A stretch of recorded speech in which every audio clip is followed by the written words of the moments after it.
यहाँबाट ल आफै ओर्लिने हो खै मामु जान्छु first okay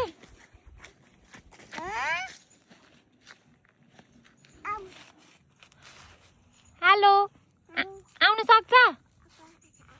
do you need help no help okay slowly okay be careful नाना भर्खर धोको नाना लाएर आएको अनि यस्तो भइहाल्यो अब के गर्नु आउनुहोस् आउनुहोस् दादा माम खाएर आउने रे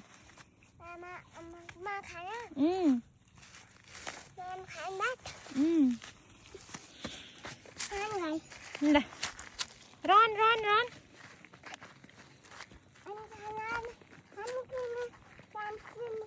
तिम्रो साथीहरूलाई मलाई सब्सक्राइब गर्नुहोस् भन